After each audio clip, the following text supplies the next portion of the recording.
चंद्र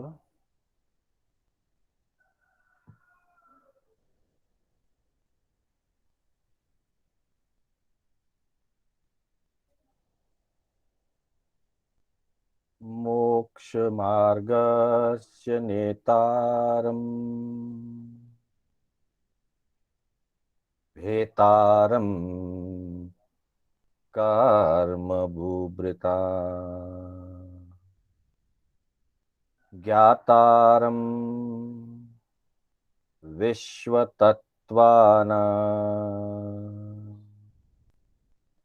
वन्दे तद्गुणलब्धये वन्दे तद्गुणलब्धये। अनंत उपकारी आस्था के आयाम चरम तीर्थंकर श्रवण भगवान महावीर को वंदन। प्रभु की परंपरा में विचरण करने वाली समस्त चारित्र आत्माओं को वंदन। आत्मबंधुओं, सुशील माताओं एवं बहनों, श्री कर्नाटक जैन स्वाध्याय संघ बैंगलोर एवं एसएसएस जैन ट्रस्ट जयनगर के तत्वावधान में आयोजित रविवार की इस विशेष कक्षा में मैं शांतिलाल बोहरा आप सभी का हार्दिक स्वागत एवं अभिनंदन करता हूं। बंधुओं, हमारी कक्षा रविवार की विशेष कक्षा के रूप में जीवन निर्माण के विषयों पर आधारित चल रही है। जिस कक्षा में हमने पहले जीवन और चिंतन विषय का परिचय प्राप्त किया, जिसके अंतर्गत नकारात्मकता को छोड़ करके सकारात्मकता यानी कि पॉजिटिव थिंकिंग जीवन में लाने की विशेष महत्ता पर हमने विचार किया था। उसी कड़ी में दूसरा सत्र जीवन और ध्यान का हुआ। आर्त ध्यान और रौद्र ध्यान से बच करके धर्म ध्यान में कैसे हमारा जीवन अग्रसर हो, उसका परिचय हमने जीवन और ध्यान सत्र में किया। फिर तीसरे सत्र के अंदर जीवन और वर्धमान विषय पर लगभग 4 कक्षाएं हुई और उन चारों कक्षाओं में प्रभु महावीर के जीवन से, प्रभु महावीर के आचार और सिद्धांत से हमारा जीवन किस प्रकार प्रभावित बने, किस प्रकार हमारे जीवन में निर्मलता आए, इस विषय को लेकर के जीवन और वर्धमान की हमने चर्चा की। और फिर जीवन और हित शिक्षा की चर्चा हम अभी करते जा रहे हैं। गत कक्षाओं में इसकी 24 हित शिक्षाओं की चर्चाएं हमारी हुई है। अब हम आज आगे 25वीं हित शिक्षा से आगे बढ़ेंगे। इससे पूर्व एक बार इन 24 शिक्षाओं का हम उच्चारण करेंगे। नाकारो निरसो वचन नटियां उपजे दुख, पण 84 जगह पर नटियां उपजे सुख। कवि कहते हैं कि जो नकारात्मक चीजें हैं, दोष रूप है, वहां हमेशा व्यक्ति को अलग हो जाना चाहिए और ऐसी दोष युक्त परिस्थितियों से नट जाना, मना कर देना, उनको जीवन में नहीं आने देना, उसी से सुख होता है। तो कहा कि मनुष्य जन्म को पाए के टाले इतना दोष, इन भव में शोभा रहे बण्यो रहे संतोष। तो जीवन में इन दोषों को टालने से जीवन में सुख संतोष बना रहता है, शोभा बनी रहती है। वो 84 शिक्षाएं कौन सी है? तो उसके लिए सबसे पहले कहा, प्रभु सुमरनता चुकिए नहीं, गुण सेवा से लुकिए नहीं। प्रभु सुमरनता चुकिए नहीं, गुरु सेवा से लुकिए नहीं। करनी कर घर भाजे नहीं, धर्म नेम घटाजे नहीं, दान देत अलसाजे नहीं, संत देख टल जाजे नहीं, गुण बिन शीस नमाजे नहीं, नीति बात उठाजे नहीं, नीची संगति करिए नहीं, ऊंची को पर हरिए नहीं, नृप से वाद वदीजे नहीं, ओछी संगति ओछी अकल उपाजे नहीं, दया पालता लजिए नहीं, भाग भरोसो तजिए नहीं। 13वीं और 14वीं जो अगली स्लाइड में है, दया पालता लजिए नहीं, भाग भरोसो तजिए नहीं, लोक विरुद्ध सो कीजे नहीं, दान ओक फिर लीजे नहीं, दान देई पछताजे नहीं, गुरु को ज्ञान लजाजे नहीं, आन आसरो लीजे नहीं, न्याय अदल विन कीजे नहीं, परमारथ से मुड़जे नहीं, उजड़ मार्ग खड़जे नहीं, मन को मान्यो कीजे नहीं, दगा किसी को दीजे नहीं। इस तरह से व्यावहारिक, आध्यात्मिक और सामाजिक जीवन से संबंधित विभिन्न अपेक्षाओं की ये शिक्षाएं महापुरुषों ने हमारे लिए प्रस्तुत की हैं। इनमें कुछ शिक्षाओं में सीधे तौर पर आध्यात्मिक शिक्षाएं हैं, कुछ में व्यावहारिक शिक्षाएं हैं, कुछ में सामाजिक शिक्षाएं हैं।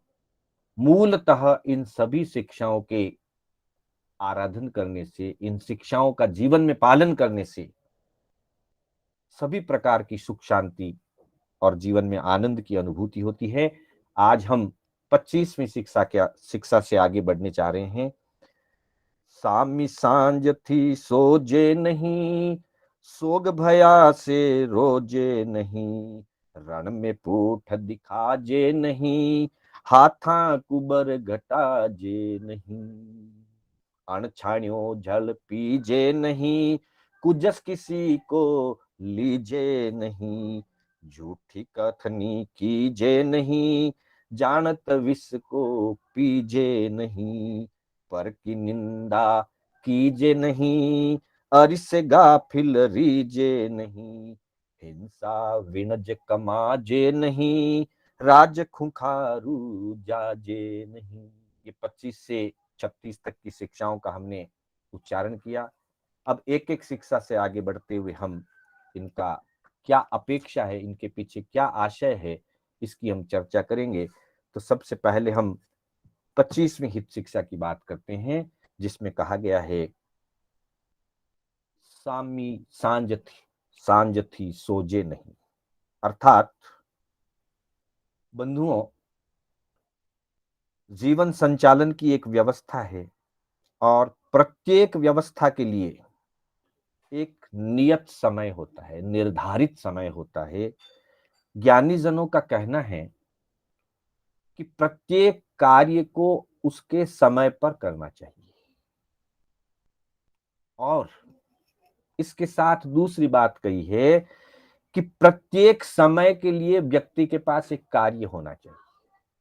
पहली बात सामान्य अपेक्षा है कि प्रत्येक कार्य को उसके समय पर करना चाहिए। जिस कार्य का जो समय है, उस समय के अनुरूप उस कार्य को करना चाहिए। साथ ही कहा कि प्रत्येक समय के लिए व्यक्ति के पास एक कार्य होना चाहिए। अर्थात बिना कार्य के व्यक्ति नहीं रहना।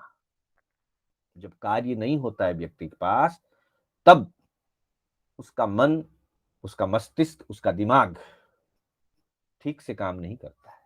कहते हैं ना, खाली दिमाग शैतान का घर हो जाता है।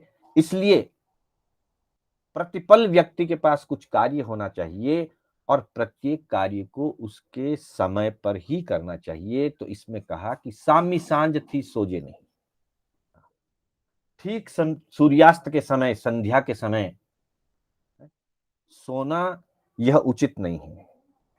और सामान्य व्यवस्थाओं में सूर्यास्त के समय अगर कोई व्यक्ति सोया रहता है तो वो आलस्य का प्रतीक तो है ही, साथ ही साथ वो बीमारी का प्रतीक माना गया है। क्योंकि बीमार व्यक्ति ही ऐसे समय में सो सकता है या सोया रहता है, उसका उसका सोना उसकी मजबूरी है। लेकिन जो व्यक्ति स्वस्थ है, जो व्यक्ति शरीर से मन से स्वस्थ है, सातामय है, वह व्यक्ति अगर शाम के समय सोए तो यह कदापि उचित नहीं है। क्योंकि मुख्य रूप से सुबह का सूर्योदय का समय और शाम का सूर्यास्त का जो समय है, वह समय तो मुख्य रूप से आत्म साधना का समय कहा गया है, आलोचना का समय कहा गया है, प्रभु की भक्ति का समय कहा गया है। प्रभु भक्ति के समय, साधना के समय सो जाना, यह तो आलस्य का ही प्रतीक है। किसी भी स्थिति में यह उचित नहीं है। हमारे ऋषि मुनियों ने संध्या का कारण बताया है कि जो संधि काल का समय होता है, चाहे वो प्रातःकालीन का समय हो, चाहे वह सूर्यास्त का समय हो, मुख्य रूप से 2 संध्या और वैसे हमारे यहाँ पर 4 संधि काल बताए गए हैं। सूर्य उदय, सूर्य अस्त, साथ ही अर्धरात्रि की संधि और फिर दिन के अंदर बिल्कुल दोपहर का समय, ये 4 संधि काल बताए गए हैं। इन संधि काल के समय में तो बहुत ही जागरूक और सावधान रहने की बात कही, पर उसमें भी मुख्य संधि काल प्रातःकालीन और सायंकालीन है। उस समय तो निश्चित रूप से धर्म आराधना करने की ही बात कही गई है। हमारे आचार्य सिद्धसेन दिवाकर जी, आचार्य सिद्धसेन दिवाकर प्रभु पार्श्वनाथ की स्तुति करते हुए जहां कल्याण मंदिर स्तोत्र की रचना की है, वहां कल्याण मंदिर स्तोत्र के अंतर्गत 34वें श्लोक में ये बात कही है कि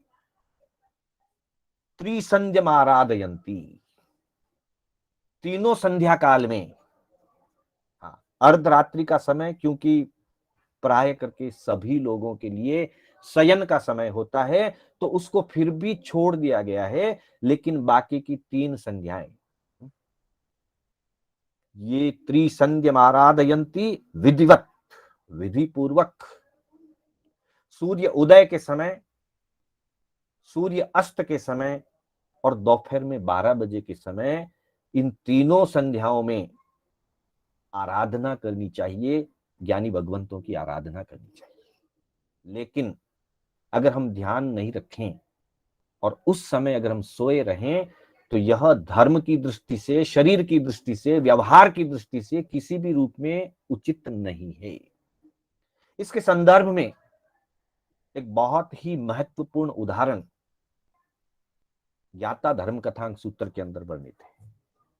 ज्ञाता धर्म कथांक सूत्र वैसे तो मुख्य रूप से कथानक का विषय है, लेकिन कथानक के विषय के माध्यम से अनेक प्रकार की शिक्षाओं का, अनेक प्रकार के आगमिक, चारित्रात्मक और साधनात्मक सिद्धांतों का उन कथाओं के माध्यम से परिचय दिया गया है। तो उसी ज्ञाता धर्म कथांक सूत्र के अंतर्गत 5वें अध्ययन में, जो कि प्रभु अरिष्टनेमि भगवान के शासन की घटना का एक वर्णन है, उसके अंदर नेमिनाथ भगवान, अरिष्ट नेमिनाथ भगवान के शासन काल के समय की एक घटना, और उसमें सैलक राज ऋषि का एक अध्ययन है, 5वां अध्ययन। सैलक राज ऋषि वो किसी समय अपने देश के राजा थे और कालांतर में आगे चल करके उन्होंने जैन भागवती दीक्षा अंगीकार कर ली। जैन दीक्षा अंगीकार करने के बाद, जैन भागवती दीक्षा अंगीकार करने के बाद वे उग्र तपस्वी बने, उग्र साधक बने और साधना के अंदर तल्लीन हो गए। संयोग की बात, उग्र तपस्या करते रहने से, उग्र विहार करते रहने से और संयोग बना असाता वेदनीय कर्म के उदय का, निमित्त बना उग्र तप और उपादान था असाता वेदनीय कर्म। असाता वेदनीय कर्म के उदय पे आने से उनके शरीर में कुछ बीमारियों ने स्थान बना लिया। वो शारीरिक रूप से अस्वस्थ हो गए, बीमार हो गए और धीरे धीरे उनका शरीर शिथिल होने लग गया, शरीर में कमजोरी व्याप्त हो गई। उन्हीं दिनों जो वो सैलकपुर नगर के राजा थे, दीक्षा लेने से पूर्व उन्होंने अपने पुत्र को राजा घोषित कर दिया था। तो वर्तमान का राजा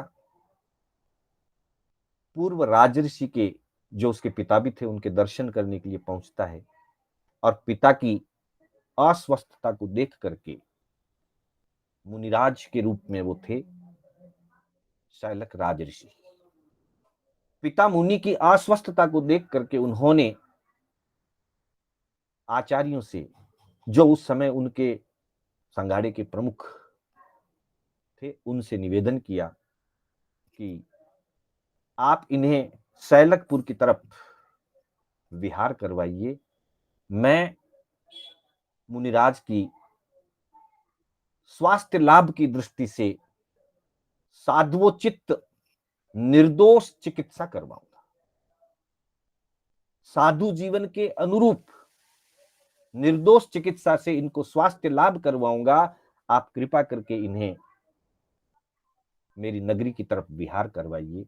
गुरुदेव ने भी अनुमति दे दी और अवसर बीतते शैलक राजऋषि अपने 500 संतों के साथ, जो 500 उनके मुख्य मंत्री थे, जिसमें सबसे प्रमुख मंत्री थे पंथक और अन्य मंत्री, जिस समय राजा शैलक दीक्षित हुए थे, मुनि बने थे, उस समय उनके 500 मंत्री भी उनके साथ दीक्षित हुए थे।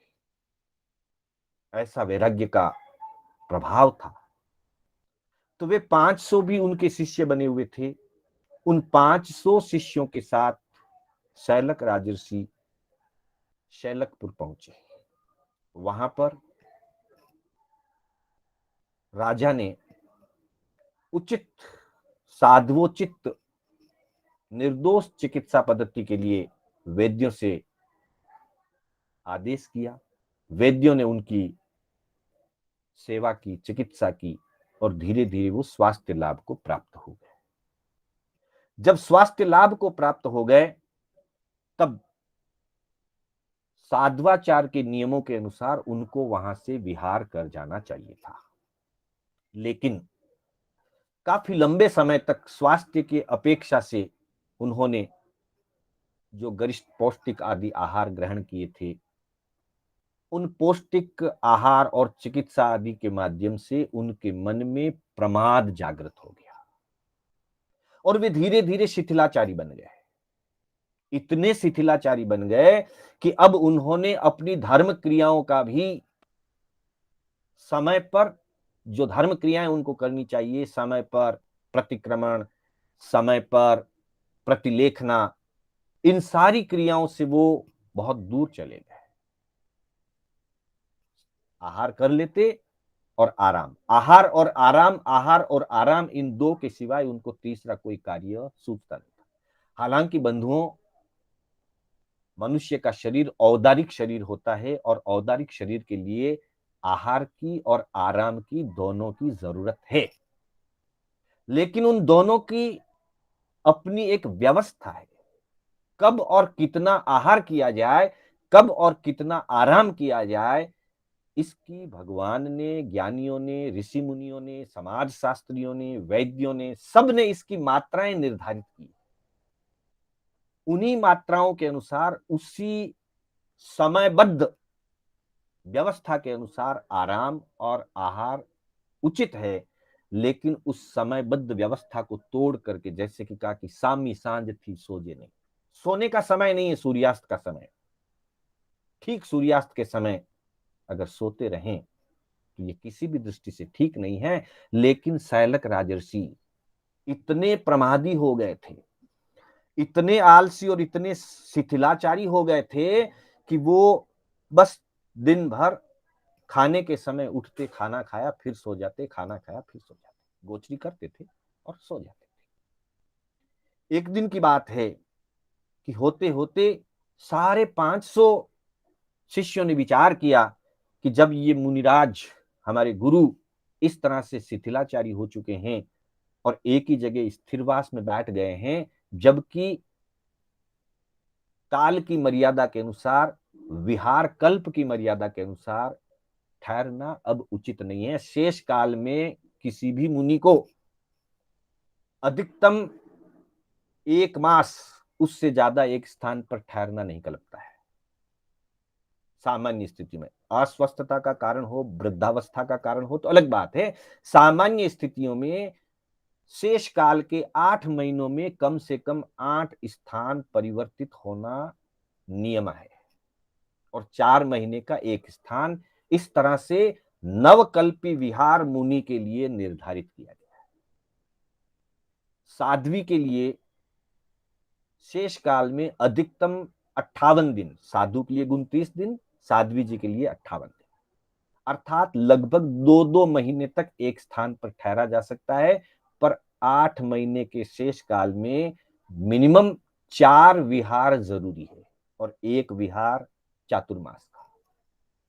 इसलिए साध्वी जी के लिए 5 कल्पी विहार न्यूनतम कहा गया है, और साधु के लिए 9 कल्पी विहार न्यूनतम कहा गया है। चातुर्मास का 1 कल्प और मास मास के 8 कल्प साधु के लिए, और चातुर्मास का 1 कल्प और 2-2 मास के 4 कल्प साध्वी के लिए। इस तरह से तीर्थंकर भगवंतों ने साधु के लिए 9 कल्पी विहार और साध्वी जी के लिए 5 कल्पी विहार कम से कम बताया। तो उन संतों ने विचार किया कि गुरुदेव तो यहां से आगे बढ़ना नहीं चाह रहे हैं, अब हमें क्या करना चाहिए। तो उन्होंने 500 ही शिष्यों ने मिलकर विचार किया कि एक मुनिराज को इनकी सेवा में रख करके बाकी के हम कल्प विहार के अनुसार विहार कर जाते हैं, हम कल्प को नहीं तोड़ेंगे। तो 499 शिष्य विहार कर गए, पर पंथक जी वहीं पर रहे उनकी सेवा में। हालांकि वो शिथिलाचारी हो गए थे, फिर भी पंथक जी ने उनकी सेवा तन मन भाव पूर्वक की, और बाकी के शिष्य भी जो कल्प मर्यादा का निर्वाह करने के लिए, विहार करने के लिए अग्रसर हुए, वे भी गुरु की आज्ञा लेकर के, शैलक जी की आज्ञा लेकर के उन्होंने विहार किया, वंदन करके विहार किया। ऐसी स्थिति में भी उन शिष्यों ने अपने गुरु को अपमानित या तिरस्कृत नहीं किया, और उसी का परिणाम निकला कि एक दिन वापिस सैलक राजर्षि के मन में पश्चाताप का भाव जगा, और उन्होंने अपनी साधना को वापिस प्रायश्चित लेकर के शुद्धिकरण किया। अगर अपमानित करके, तिरस्कृत करके, छोड़ करके चले जाते या उनकी निंदा हील ना करते, तो शायद वापिस जो पुनः जागरण की बात आई थी वो नहीं हो पाती। तो इस तरह से 499 शिष्य विहार कर चुके थे, पंथक जी उनकी सेवा में थे, और शैलक जी वहां विराजित थे ही। अब 2 ही मुनि रह गए, शैलक और पंथक। नियमित समय समय पर सेवा करना, आहार गोत्री आदि ला करके देना, सारा कार्य पूर्ण सेवा भाव और व्यावच से वो करते थे। चातुर्मास काल प्रारंभ हो गया था, बाकी शिष्यों ने अलग स्थानों पर अपना चातुर्मास कर लिया, और इधर शैलक जी और पंथक जी ने वहीं पर चातुर्मास किया। चातुर्मास काल के दिन भी व्यतीत होने लग गए, और होते होते होते होते चातुर्मास पूरा होने आया, और कार्तिक पूर्णिमा के दिन, जो कि चातुर्मासिक पक्ष का दिन होता है, विशेष रूप से धर्म आराधना, साधना, प्रतिक्रमण, आलोचना का दिन होता है, उस दिन भी शैलक मुनि, शैलक अणगार जो हैं, उस संध्या काल में भी सोए हुए थे, जिसका वर्णन ज्ञाता धर्म कथांग सूत्र के 5वें अध्ययन के 65वें सूत्र में किया गया। पुआ वर्ण काल समयंसी सुहप्प सुत्ते, पुआ वर्ण काल समयंसी सुहप्प सुत्ते, वो संध्या काल में भी, दिन के अंतिम हिस्से में, सूर्यास्त के समय में भी सुह पसुत्ते, सुखपूर्वक सोए हुए थे। इधर पंथक मुनि को प्रतिक्रमण करना था, उन्होंने अपनी प्रतिक्रमण की क्रिया शुरू की और फिर चातुर्मासिक प्रतिक्रमण के लिए गुरु से अनुमति लेने के लिए गए, गुरु के चरण स्पर्श करने के लिए गए। जैसे खमासना देते हैं तो चरण स्पर्श किया जाता है, तो उसी प्रकार की विधि के अंतर्गत वो अपने गुरु के सम्मुख पहुंचे और जाकर के गुरु के चरण स्पर्श किए।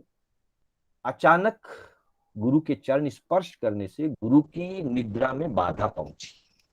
देखिए, सायकालीन सोने का यह परिणाम निकला उनके जीवन में कि वो चातुर्मासिक प्रतिक्रमण तक को भूल गए, साधना भूल गए सब कुछ। इसलिए कहा कि किसी भी स्थिति में सायकालीन समय में, संध्या काल समय में सोना उचित नहीं है। सामी सांझ थी सोजे नहीं। अब वो सोए हुए थे, कोई भी व्यक्ति कभी भी सोया हुआ, उसको अचानक अगर जगाया जाता है या कोई व्यवधान उत्पन्न होता है तो उसको क्रोध आता है। शैलक मुनि भी एकदम से क्रोधित हो गए कि किसने मेरे आराम में बाधा पहुंचाई। शैलक मुनि नाराज हुए। पंथक मुनि ने क्षमायाचना करते हुए कहा कि गुरुदेव, मैं चातुर्मासिक प्रतिक्रमण के लिए आपको खमासना देने के लिए, आपसे अनुमति लेने के लिए आपके चरण स्पर्श किए हैं। अगर आपको कोई व्यवधान हुआ हो तो मुझे क्षमा कीजिए। कैसी गुरु की भावना रही होगी, और उसके विपरीत शिष्य की भावना कितनी उज्जवल, कितनी सेवा भावना, कितना विनय। और ऐसा सुनते ही शैलक मुनि के अंतर का आत्मबोध जागृत हुआ। अरे, आज चातुर्मासिक पक्षी है और मैं शाम के समय में, प्रतिक्रमण के समय में, संध्या काल के समय में प्रमाद करके सोया हुआ हूं। कहां मेरा संयम गया, कहां मेरी साधना गई, कहां मुनि के लिए जो भारंड पक्षी व चरे पमत्तों की बात कही गई है कि भारंड पक्षी के समान मुनि को अप्रमत्त होकर के विचरण करना चाहिए, वो सारी चीजें मेरी कहां चली गई, मैं कहां प्रमाद में पड़ गया। और जो मुनि मेरी सेवा कर रहे हैं, साधना कर रहे हैं, उन पंथक मुनि को भी मैं कटु शब्दों से, आवेशपूर्ण शब्दों से उनको मैं डांट रहा हूं। मैं कितना गलत हूं। उनको तो आत्म जागृति हो गई, उनको तो पंथक जैसा सेवा भावी और विनीत शिष्य मिला हुआ था, इसलिए उनकी आत्मा पुनः जाग गई इस निमित्त से। पर सामान्य व्यक्ति के लिए बड़ा मुश्किल है। वो अगर स्वयं से जागृत नहीं रहा और संध्या के समय संध्या कार्य नहीं किया, संध्या के समय आलोचना का, प्रतिक्रमण का, साधना का जो समय है उसको नहीं किया और सोता रहा, तो वो तो सोता ही रह जाएगा। इसलिए कहा सामी सांझ थी सोजे नहीं। अब प्रश्न खड़ा होता है कि ठीक है, सायकाल नहीं सोना, तो फिर सोना चाहिए या नहीं सोना चाहिए? जीवन में शयन का भी एक आवश्यकता तो है। कहा है कि भाई आहार और आराम की जरूरत तो है। तो अगली स्लाइड में हम देखते हैं कि सोने का समय कब है। तो कहा है कि सामान्य रूप से जो शयन का समय है वो रात्रि में प्रथम प्रहर बीत जाने के बाद शयन का समय होता है। पहली प्रहर पहर जो है, अर्थात लगभग अगर 6 बजे दिन अस्त होता है, एक उदाहरण के लिए समझ लें, तो 6 बजे से लेकर लगभग 9 बजे तक का जो प्रथम प्रहर का समय होता है, वो किसी भी रूप में शयन का समय नहीं है।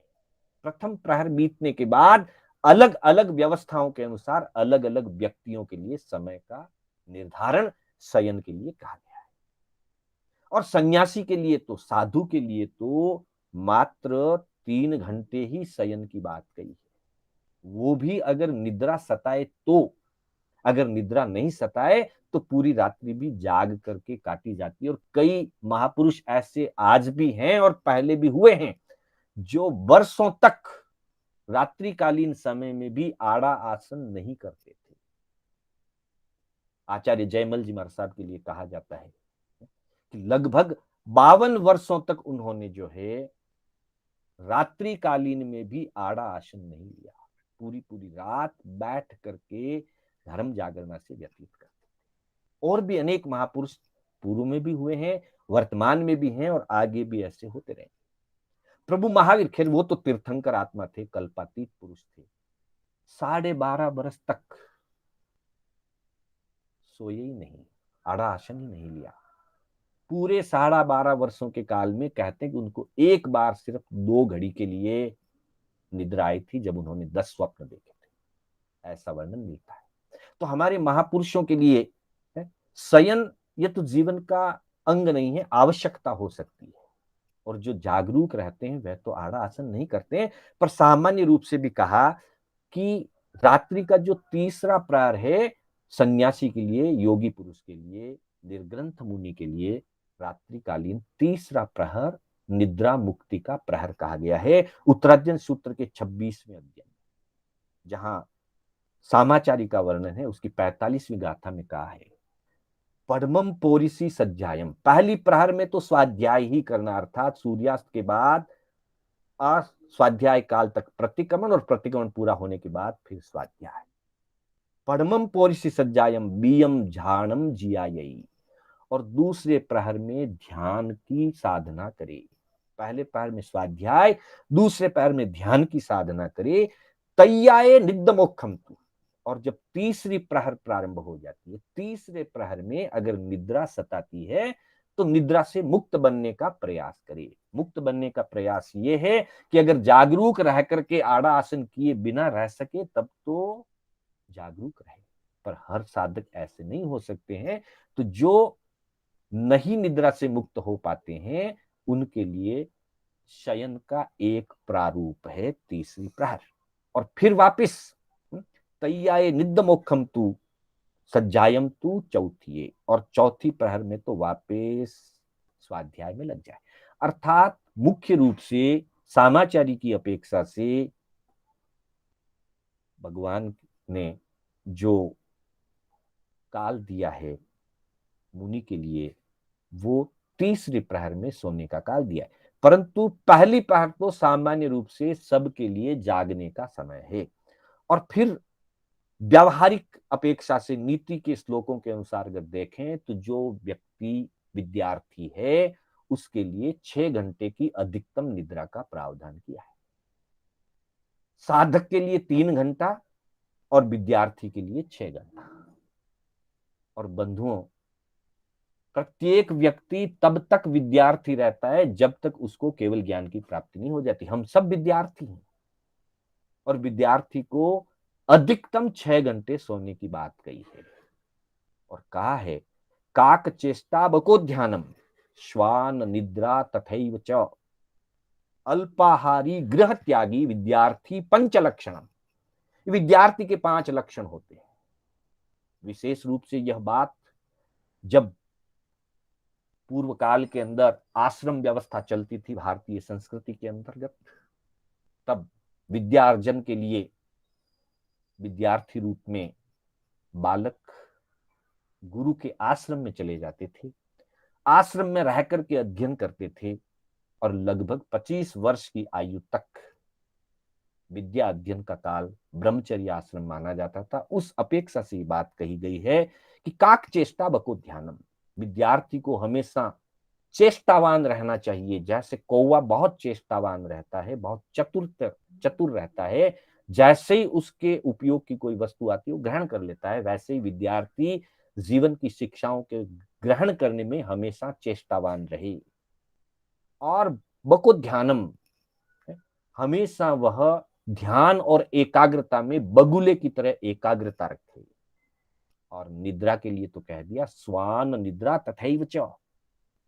नींद जो है बिल्कुल उसकी जागरूक अवस्था जैसी होनी चाहिए। और उसके लिए उदाहरण दे दिया, प्रकृति के उदाहरण दिए नीतिकारों ने सब। श्वान यानी कि कुत्ता, कुत्ता जरा सा झटका होने पर, थोड़ी सी आवाज होने पर झट से जाग जाता है, उसकी निद्रा बहुत सजग होती है। वैसे ही विद्यार्थी की निद्रा बहुत सजग होनी चाहिए। और फिर कहा अल्पाहारी गृह त्यागी, आहार बहुत कम करे, अर्थात सीमित आहार करे, और घर को छोड़ करके गुरु के आश्रम में रहे। विद्यार्थी पंच लक्षणम, यह विद्यार्थी के 5 लक्षण है। जो इन लक्षणों से युक्त होता है वह विद्यार्थी विद्यावान बन जाता है। अच्छी तरह से वो शिक्षाओं को अपने जीवन में धारण करता है। तो वैसे बंधुओं, ये एक अपेक्षा सी बात कही गई है, लेकिन वैसे तो जीवन के क्षेत्र में हम सब विद्यार्थी हैं। जब तक ज्ञान की पूर्णता नहीं हो जाए वहां तक ज्ञान सीखना बाकी रहता है, और जब तक ज्ञान सीखना बाकी रहता है वहां तक व्यक्ति विद्यार्थी होता है। और विद्यार्थी होने के नाते सीमित काल में शयन, सीमित आहार, सीमित शयन ही उसके लिए उपयुक्त है। मात्रा से अधिक आहार और समय सीमा से अधिक नींद लेना यह प्रमाद को बढ़ाता है। इसलिए सामी सांझ थी सोजे नहीं। और फिर कहा कि चलिए, विद्यार्थी तो ठीक है, 6 घंटे के लिए उसको सोने का अवसर दिया है कि वो 6 घंटे सो सकता है। लेकिन सामान्य सदग्रस्त के लिए समाज शास्त्रियों ने मुख्य रूप से 8 घंटे का समय आराम करने के लिए कहा है, अधिकतम 8 घंटे।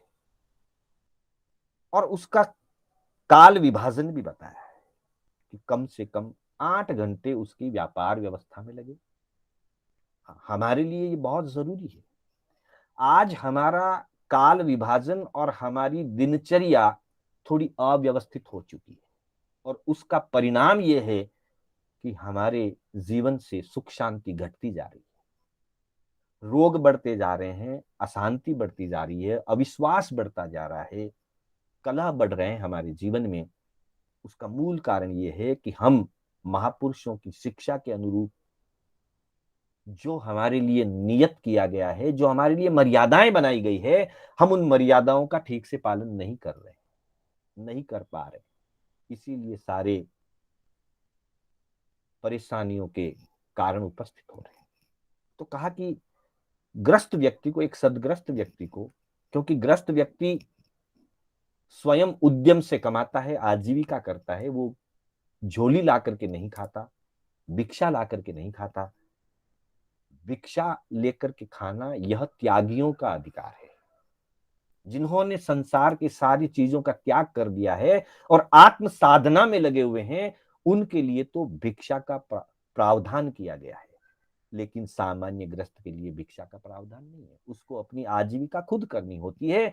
तो काल विभाजन करते हुए कहा कि 8 घंटे के लिए उसकी व्यापार व्यवस्था का काल है, और 8 घंटे उसके जीवन व्यवस्था का काल है। जीवन व्यवस्था के अंतर्गत उसकी शारीरिक, उसकी मानसिक, धार्मिक, सामाजिक, आध्यात्मिक सारी कर्म और क्रियाएं जो भी उसकी है, नित्य कर्म है, सामायिक है, स्वाध्याय है, संध्या है, प्रतिक्रमण है, परिवारजनों से मिलना है, समाज की सेवा करनी है, समाज के लिए कुछ चिंतन करना है, और अपने शरीर की भी सार संभाल यथोचित करनी है। ये सारी क्रियाओं के लिए दिन का तीसरा हिस्सा, मतलब जीवन को 3 भागों में बांट दिया। एक भाग आर्थिक व्यवस्था के लिए है और दूसरा भाग जीवन व्यवस्था के लिए। 8 घंटे इन सारी कार्य क्रियाओं के लिए। अगर हम 8 घंटे इसके लिए देते हैं तो हमारा शरीर, हमारा मन, तन, आत्मा सब स्वस्थ रहेंगे, क्योंकि आत्मा के लिए भी समय मिलेगा, शरीर के लिए भी समय मिलेगा, समाज और परिवार के लिए भी समय मिलेगा। तो जीवन के सारे अंग व्यवस्थित हो जाए, और बाकी के बचे 8 घंटे वो आराम और निद्रा के लिए कहे गए हैं। इस तरह से जब समयोचित सारे कार्य अगर किए जाएं, अब देखिए जितनी भी अपेक्षाओं से यह काल विभाजन बताया, चाहे साधु की दृष्टि से सामाचारी बताई गई, या ग्रस्त के लिए समाज शास्त्रियों ने काल विभाजन की व्यवस्था दी, अथवा नीति श्लोक में नीतिकारों ने विद्यार्थी के लिए बात कही, किसी भी स्थिति में सायंकाल समय में शयन करना उचित नहीं है। और जब भी हमने देखा होगा, अगर हम कभी पौषध करते हैं, संवर करते हैं, दयाव्रत की आराधना करते हैं, तब भी ज्ञानी गुरु भगवंत हमको बताते हैं कि दिन में तो शयन करना ही नहीं है, लेकिन रात्रि में भी प्रहर रात्रि आने तक तो धर्म चर्चा ही करनी है। किसी भी दृष्टि में पहली प्रहर के अंदर, रात्रि के पहली प्रहर में सोना उचित नहीं है। यहां तक कि कोई व्यक्ति बीमार होता है, जिसको दिन भर सोया रहना उसकी मजबूरी होती है, उसको भी संध्या समय, जब संध्या का समय होता है, जिसको हमारी व्यवहार भाषा में कहते हैं दिया बाती का समय। अब दिया बाती का यह मतलब नहीं है कि आरती ही की जाए या दिया भी जलाया जाए। मतलब सूर्य अस्त हो रहा है, अंधेरा ढलने आ रहा है, वो गोधूली का जो समय होता है, उस समय तो बीमार व्यक्ति से भी अपेक्षा की जाती है कि 5-10 मिनट के लिए उठ करके बैठ जाए। अगर उसके शरीर में इतनी भी अनुकूलता है तो वो भी बैठ जाता है। लेकिन सामान्य व्यक्ति के लिए तो सामनी सांझ थी सोजे नहीं, क्योंकि मूलतः यह जो समय है, ये समय सूर्य उदय और सूर्यास्त का जो समय होता है वो आत्मचिंतन का समय होता है, प्रतिक्रमण का समय होता है। इस बात को ध्यान में रख करके अपनी दिनचर्या को धर्म के साथ जोड़ा जाए, संध्या के साथ जोड़ा जाए। और भारतीय संस्कृति में तो संध्या का बहुत बड़ा महत्व है। जितने भी मंदिर हैं भारतीय संस्कृति में, संध्या काल समय में वहां पे आरती हुआ करती है।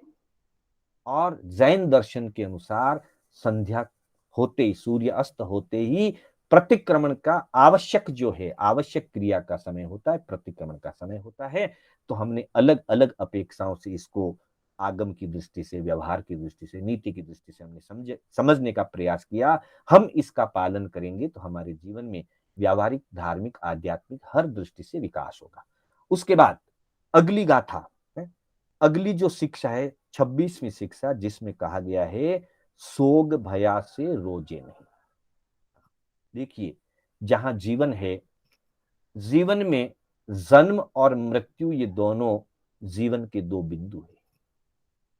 जीवन का पहला बिंदु है जन्म, और जीवन का आखिरी बिंदु होता है मृत्यु। मृत्यु अवश्यंभावी है। आत्मा अमर है, लेकिन शरीर से कोई भी अमर नहीं होता। इसलिए जहां जीवन है, वहां किसी न किसी रूप में संयोग और वियोग आते ही रहते हैं। लेकिन हमारी मोह दशा इस प्रकार की है कि जब हमें संयोग मिलता है, इष्ट का संयोग होता है, तब हम खुश हो जाते हैं, तब हम प्रसन्न हो जाते हैं। लेकिन जैसे ही कोई वियोग की बात आती है, तब हम रोने लगते हैं, आर्त ध्यान करने लगते हैं। तो आर्त ध्यान ना करें, हम आर्त ध्यान से बचें। इस लक्ष्य को लेकर के इस शिक्षा में हमको कहा गया है कि सोग भया से रोजे नहीं। शोक के कारण तो आएंगे जीवन में, कभी न कभी किसी न किसी इष्ट का वियोग तो होता ही होता है। ये अवश्यंभावी है। या तो हम पहले चले जाते हैं, पीछे वालों के लिए शोक का वातावरण बनता है, अथवा हमारे सामने कोई चला जाता है और हमारे लिए शोक का वातावरण बनता है। ये दोनों चीजें जीवन की वास्तविक सत्यता है, और इसको समभाव से स्वीकार करना चाहिए। अगर हम इसको समभाव से स्वीकार करते हैं तो हम आर्त ध्यान से बचते हैं, और यदि समभाव से स्वीकार नहीं करते हैं तो फिर हमारे मन में आर्त ध्यान आता है। और कई बार तो हम मोह के आवेश में इतने ज्यादा आर्त ध्यान में चले जाते हैं कि रोना, पीटना, बेसुद्ध की स्थिति हो जाना, ये सारी चीजें इसलिए हो रही है कि हम जीवन की सत्यता को स्वीकार नहीं कर पा रहे। ज्ञानियों ने तो ये कहा है कि मृत्यु और कुछ नहीं है, मृत्यु नया चोला धारण करने के लिए जाना है। गीता में तो कृष्ण ने उपदेश देते हुए कहा है कि जैसे कोई व्यक्ति, उसका जब वस्त्र जीर्ण शीर्ण हो जाता है तो वो जीर्ण शीर्ण वस्त्र को त्याग देता है और नया वस्त्र धारण कर लेता है। फटे पुराने जीर्ण शीर्ण वस्त्र को छोड़ करके नया वस्त्र धारण करता है, तो उसको उसमें दुख नहीं होता। ठीक वैसे ही आत्मा का वस्त्र है शरीर, आत्मा का चोला है शरीर। जब यह शरीर जीर्ण शीर्ण हो जाता है, अथवा दूसरे शब्दों में कहें कि आयुष्य कर्म की पूर्ति हो जाती है, आयुष्य कर्म पूर्ण हो जाता है, तब आत्मा इस शरीर में नहीं रह सकती। इस पुराने चोले को वो छोड़ देती है और पुराने चोले को छोड़ करके नया चोला धारण करने के लिए, नया शरीर धारण करने के लिए यहां से उसकी गति हो जाती है। वो अगले भाव के लिए, अगली गति के लिए चली जाती है। उसी प्रसंग को व्यवहार में मृत्यु कहा जाता है। आत्मा तो अजर अमर है। और जब कोई हमारा अपना इस व्यवस्था के अनुरूप अपना आयुष्य कर्म पूर्ण करके जाता है, तब हम शोकग्रस्त हो जाते हैं। क्यों हो जाते हैं? उसका कारण है अपना स्वार्थ। वो व्यक्ति उसमें कारण नहीं है। अगर हम उत्तराध्ययन सूत्र का 9वां अध्ययन नमी पवज्जा को अगर पढ़े, और हमने अनेक बार पढ़ा है, वहां जब नमी राजऋषि अभिनिष्क्रमण कर जाते हैं तो पूरी नगरी में कोलाहल मचता है। पूरी नगरी के अंदर एक तरह से आर्त ध्यान मच जाता है, लोग रोने लगते हैं, क्रंदन करने लगते हैं। जबकि नमी राजऋषि की तो मृत्यु ही नहीं हुई है, वो तो दीक्षा लेने के लिए जा रहे हैं। हालांकि दीक्षा को भी दूसरा जन्म का है। पहला जन्म मां के गर्भ से होता है और दूसरा जन्म जब कोई दीक्षा लेता है तो समिति गुप्ती और महाव्रतों के आराधन करने से वो उसका दूसरा जन्म होता है। इसलिए प्रवचन को माता कहा गया। समिति गुप्ती को अष्ट प्रवचन माता इसलिए कहा गया है। तो जब वो जाने लगे और कोलाहल और क्रंदन का वातावरण बना, उसी समय परीक्षा लेने के लिए शक्रेंद्र ब्राह्मण का रूप धारण करके आते हैं और वो पूछते हैं कि सारी नगरी रो क्यों रही है, सारी नगरी में कोलाहल क्यों मचा हुआ है, तुम्हारे जाने के लिए ऐसा हो रहा है, तुम जा रहे हो इसलिए वो रो रहे हैं। तब नमिराज ऋषि, जो अभी तक दीक्षित नहीं हुए हैं पर उनको पहले से ही नमिराज ऋषि कहा जाता था, उनका जीवन बड़ा मन आसक्ति वाला जीवन था, अलिप्त जीवन था। तो नमिराज ऋषि उस समय उत्तर देते हैं कि ये मेरे जाने के कारण नहीं रो रहे, मैं इसमें कारण नहीं हूं, इनका स्वार्थ टूट रहा है, ये अपने स्वार्थ के कारण रो रहे हैं। ये उत्तराध्ययन के अंदर मूल पाठ की बात है, नमी पवज्जा 9वां अध्याय। तो कहने का तात्पर्य ये बंधुओं कि जब किसी का वियोग होता है तो जाने वाला तो जाएगा, उसका आयुष्य पूरा हो गया और उसने तो नया जीवन धारण कर लिया, उसने तो नया चोला बदल लिया है, पुराना शरीर छोड़ दिया है, नया शरीर धारण कर लिया है, जन्म हो चुका उसका। लेकिन चूंकि हमारा स्वार्थ टूट रहा है, हमारा मोह आड़े आ रहा है, इसलिए हम आर्त ध्यान करते हैं, हम रोते हैं। तो वहां हम आर्त ध्यान ना करें, इस दृष्टि से इस हित शिक्षा के अंदर कहा गया है, सोग भया थी रोजे नहीं। जब भी सोग हो जाए, कोई वियोग का कारण बन जाए, तो रोना नहीं है, समभाव को धारण करना है, ज्ञान का चिंतन करना है, आत्मचिंतन करना है और उस निमित्त से वैराग्य को बढ़ाना है। ये सोचना है कि आज कोई और गए हैं, कल कभी भी मेरे भी जाने का समय हो सकता है, इसलिए मैं इस घटना से कुछ शिक्षा लेकर के, इस घटना से कुछ आगे बढ़ जाऊं, कुछ अपने जीवन में उत्थान कर जाऊं, ऐसा सोचें। क्योंकि इष्ट और अनिष्ट का योग संयोग तो बनता ही रहता है। मेरी भावना की जो कड़ियां हैं हम बहुत गुनगुनाते हैं, मेरी भावना बहुत ही मार्मिक शब्दों में अध्यात्म का उसमें रहस्य भरा हुआ है। उसकी 8वीं गाथा की पंक्ति में कहा गया, इष्ट वियोग अनिष्ट योग में सहनशीलता दिखलावे। हाँ, इष्ट का वियोग भी होगा और कभी कभी अनिष्ट का योग भी बनता है। जो हम नहीं चाहते हैं, बीमारी, कष्ट, तकलीफ, वो भी आती है, वो भी दुख का ही वातावरण बनता है और हम आर्त ध्यान करते हैं। और इष्ट का जब वियोग होता है, हमारे प्रिय अगर कोई हमारे बीच से चले जाते हैं, तब भी शोक का, दुख का वातावरण बनता है। तो यहाँ जो जुगल किशोर जी, कवि जुगल किशोर जी, जिन्होंने मेरी भावना की रचना की है, वो कहते हैं, इष्ट वियोग अनिष्ट योग में सहनशीलता दिखलावे। मैं प्रभु से यही भावना भाता हूं कि भगवान जब भी ऐसा अनुकूल प्रतिकूल वातावरण मेरे जीवन में आए, तब मैं सहनशीलता रखूं, समभाव रखूं, क्योंकि समभाव रखने से ही हम आर्त और रौद्र से बच सकते हैं। अन्यथा आर्त ध्यान और रौद्र ध्यान जो है वो संसार परिभ्रमण के मुख्य कारण है। तत्वार्थ सूत्र के अंतर्गत आचार्य उमा स्वाति जी 9वें अध्ययन के 30वें सूत्र में कहते हैं, परे मोक्ष हेतु। वहां पर 4 ध्यान की चर्चा हुई, आर्त, रौद्र, धर्म, शुक्लानी। आर्त ध्यान, रौद्र ध्यान, धर्म ध्यान और शुक्ल ध्यान, ये 4 ध्यान कहे गए हैं। इनमें से परे मोक्ष हेतु जो 2 हैं, अंतिम 2 यानी कि धर्म ध्यान और शुक्ल ध्यान, ये तो मोक्ष के हेतु हैं। और इसका फलितार्थ ये हो गया कि ये 2 मोक्ष के हेतु हैं, तो बाकी के 2 संसार के हेतु। अर्थात आर्त ध्यान और रौद्र ध्यान संसार परिभ्रमण के मुख्य कारण है।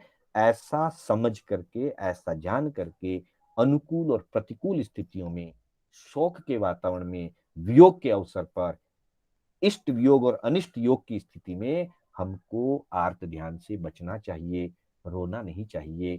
क्योंकि रोने से, आर्त ध्यान करने से अशुभ कर्मों का बंध होता है, संसार परिभ्रमण बढ़ता है और असाता वेदनीय कर्म का और मोहनीय कर्म का बंध होता है। बंधुओं, ये दोनों ही कर्म बहुत सताते हैं। मोहनीय कर्म आध्यात्मिक दृष्टि से हमारी आत्मा को बाधित करते हैं और असाता वेदनीय कर्म व्यवहारिक दृष्टि से हमारे जीवन को बाधित करते हैं। तो ऐसी क्रियाओं से हमको बचने की आवश्यकता है। और 27वें शिक्षा में कहा, रण में कूठ दिखा जे नहीं।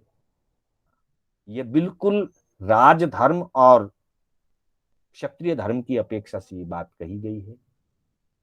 मूलतः तो कभी किसी को युद्ध करना ही नहीं चाहिए, युद्ध का वातावरण बनना ही नहीं चाहिए।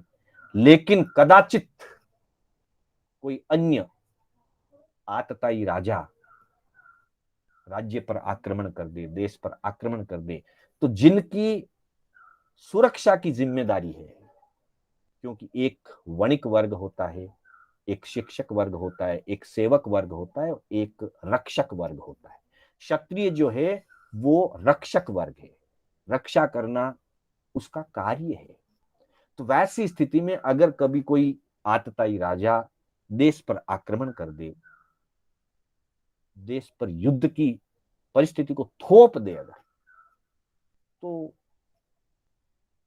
सामने वापिस उसका जवाब देना होता है, युद्ध करना पड़ता है। करना नहीं चाहिए लेकिन करना पड़ता है। और वैसी स्थिति कभी आ जाए तो कहा कि जब युद्ध के मैदान में डट गए, तो फिर युद्ध में पीठ दिखा करके नहीं भागा जाता, कायरता नहीं दिखाई जाती। क्योंकि कायरता दिखाने से फिर देश की रक्षा नहीं हो पाएगी, प्रजा की रक्षा नहीं हो पाएगी, जनता की रक्षा नहीं हो पाएगी। तो जिनका ये कर्तव्य है, जो सैनिक और सेना के अंदर हैं, जो रक्षक वर्ग हैं, क्षत्रिय वर्ग हैं, और देश की रक्षा, जनता और प्रजा की रक्षा उनकी जिम्मेदारी है, तो उनको उस रक्षा के कर्तव्य में कभी भी पीठ दिखा करके नहीं भागना चाहिए। एक क्षत्रिय घटना का उदाहरण देकर के मैं अपने शब्दों को पूरा करूंगा। एक घटना आती है इतिहास के अंदर, राजस्थान के अंदर एक राजकुमार, उसके पिता अल्प वय में आयुष्य पूर्ति हो गई थी और अल्प वय में वो राजा बन गया। अल्प वय का होने के कारण से पड़ोसी राज्य वाले ने देखा कि ये अभी उम्र से परिपक्व नहीं है, अनुभव से परिपक्व नहीं है, इस समय अगर इस पर आक्रमण कर दिया जाए तो इसको जीतना बहुत आसान होगा। तो उस पर पड़ोसी देश के राजा ने आक्रमण कर दिया। उस जमाने में छोटे छोटे राज्य हुआ करते थे, छोटे छोटे रियासतें जैसे हुआ करती थी, उस समय की ये घटना है। तो पड़ोसी राजा ने उन पर आक्रमण कर दिया।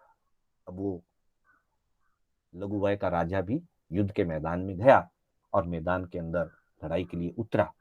उसका इतना अनुभव नहीं था, उसने पहले कभी युद्ध ऐसे देखे नहीं थे। हालांकि अस्त्र शस्त्र विद्या तो उसने प्राप्त की हुई थी, लेकिन अनुभव नहीं था उसका, ये पहला अनुभव था, क्योंकि आज तक तो पिता संभाल लेते थे। और ऐसी स्थिति बनी, वहां युद्ध के अंदर मार काट मच रही थी, ये घबरा गया और घबरा करके भाग करके घर आ गया। घर आया और अपनी पत्नी से कहा कि मैं तो चोटें खा करके आया हूं, एकदम से घबरा गया हूं, शरीर बहुत कांप रहा है मेरा, तुम मेरे लिए कुछ हलवा वगैरह बना करके, पौष्टिक सीरा बना करके दे दो। और वो सो गया, अपने कक्ष में जाकर के सो गया। और रसोई में उसकी पत्नी जो साम्राज्ञी थी, वो रानी उसके लिए सीरा बना रही थी। इतने में उसकी माता को पता चला, वो भी शतरानी थी, राजमाता थी। उसको पता चला कि मेरा बेटा जो है युद्ध का मैदान छोड़ करके पीठ दिखा करके भाग आया है। ये उसको अच्छा नहीं लगा। ये हमारे वीर शतरानियों की ऐसी गाथाएं भरी पड़ी है कि चाहे पुत्र हो चाहे पति हो, युद्ध के मैदान में अगर शहीद हो जाए तो वो वीरांगनाएं कहलाती है। लेकिन अगर उनका बेटा या पति भाग करके आ जाए तो वो कायर की पत्नी या कायर की माता कहलाना पसंद नहीं करती। उसने देखा कि बेटा कायर की तरह आ गया है, इसको सबक सिखाना चाहिए, इसको थोड़ा सा शिक्षा देनी चाहिए।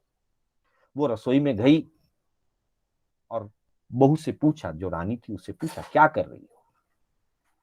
बोले आपके बेटे इस तरह से थक करके और घाव खा करके आए हैं, तो उनके लिए मैं सीरा बना रही हूं। राजमाता ने कहा कि बेटी सीरा मत बना, और तू ये क्या कर रही है? लोहे की कढ़ाई और लोहे का खुरपा, खुरपा लेकर के सीरा बनाया जाता है, तो कि तुम लोहे की कढ़ाई में लोहे के खुरपे से तुम सीरा बना रही हो, और अगर लोहे से लोहा टकराता है तो मेरे बेटे को डर लगता है। वहां मैदान के अंदर, युद्ध के मैदान में लोहे की तलवारें टकरा रही थी, उससे डर लगा तो बेचारा भाग करके यहां आया है, और यहां पर भी तुम यही काम कर रही हो, लोहे से लोहा टकरा रही हो। इसकी आवाज से वो फिर भयभीत हो जाएगा, अगर वो घर से भाग करके जाएगा तो फिर कहां जाएगा? युद्ध से तो भाग करके घर आ गया है, लोहा टकराने की आवाज से डर करके, और तुम यहां फिर वही काम कर रही हो, लोहा टकरा रही हो, लोहे की कढ़ाई और लोहे का खुरपा। तुम ये काम मत करो, इसकी आवाज से मेरा बेटा डरता है, और बेचारा यहां से भागेगा तो कहां जाएगा? ये बात उसने कही तो बहू को थी, पर सुनाई अपने बेटे को। जैसे ही बेटे ने ये शब्द सुने, उसके मन में एकदम से वो वीरत्व जागा, वो शौर्य जागा, और शौर्य जाग करके उसने एकदम से अपने बिस्तर से उठा और उठ करके माता को चरण स्पर्श किया कि मां, अब मैं तेरी दूध की लाज नहीं लजाऊंगा। मैंने भी शतरानी का दूध पिया है, तो मैं युद्ध में भाग करके आया, ये मेरी गलती हुई, लेकिन अब मैं युद्ध से भाग करके नहीं आऊंगा। ये व्यवहार पक्ष की अपेक्षा है। आध्यात्मिक दृष्टि से अगर देखें तो युद्ध लड़ना होता है आत्म शत्रुओं से। कर्म हमारे शत्रु हैं, आत्म शत्रुओं से कर्म अरी, कर्म अरी भाजे सही, तब कुछ होय उपाय। कर्म शत्रुओं से हमें युद्ध लड़ना है। साधना के क्षेत्र में साधक कर्म शत्रुओं से युद्ध लड़ता है, और तब वहां पे उपसर्ग और परिचय आते हैं। उन उपसर्ग और परिचयों में पूठ दिखा करके भागना नहीं है, संयम साधना से भागना नहीं है, धर्म क्रियाओं से भागना नहीं है, वह आत्म युद्ध है। उस आत्म युद्ध में लड़ते हुए अपने कर्म शत्रुओं पर विजय प्राप्त करना है। तो आध्यात्मिक पुट इसका अलग है और व्यावहारिक अपेक्षा से सामान्य दृष्टि से जिन पर रक्षा सुरक्षा का भार है, जो उसके लिए कर्तव्यबद्ध है, उनको भी कहा गया कि वो युद्ध में पीठ दिखा करके नहीं भागे। और आध्यात्मिक दृष्टि से कर्म शत्रुओं से लड़ते हुए साधना के मार्ग में उपसर्ग और परिशह आने पर उनसे घबरा करके नहीं भागे, तभी वो विजय प्राप्त करते हैं। विजय दोनों जगह प्राप्त करनी है, वहां युद्ध में युद्ध की विजय श्री प्राप्त करनी है और यहाँ आत्मा की विजय श्री प्राप्त करनी है। तो इस तरह से अलग अलग शिक्षाओं में व्यावहारिक, आध्यात्मिक, धार्मिक, सामाजिक विभिन्न प्रकार की अपेक्षाओं से इन शिक्षाओं में हमारे लिए बात कही गई है। समय पूरा होने आ रहा है। अंतिम कड़ी के रूप में उसका परिणाम क्या होता है, तो कहा कि इण चल घत चाले सुगढ़, भलो कहे सब कोई, निश्चय इह परलोक में पल्लो न पकड़े को। बंधुओं, जो ज्ञानी पुरुष, जो प्रज्ञावान सुघड़ इन शिक्षाओं के अनुरूप चलता है, उसके जीवन में भला ही भला होता है। उसका निश्चित ही इहलोक और परलोक दोनों उसके लिए कल्याणकारी बनते हैं और उसके जीवन में कोई बाधा उत्पन्न नहीं होती है।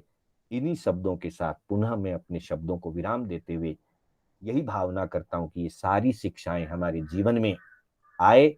इन शिक्षाओं से हम अपने जीवन को विकसित करें, आगे बढ़ें, आत्म कल्याण करें, स्व पर कल्याण में आगे बढ़ें। इन्हीं भावनाओं के साथ मेरे बोलने में कोई स्खलना हुई हो, जिनाज्ञा विपरीत कोई कथन हुआ हो, तो उसके लिए बारंबार इच्छामि दुक्कडम। पुनः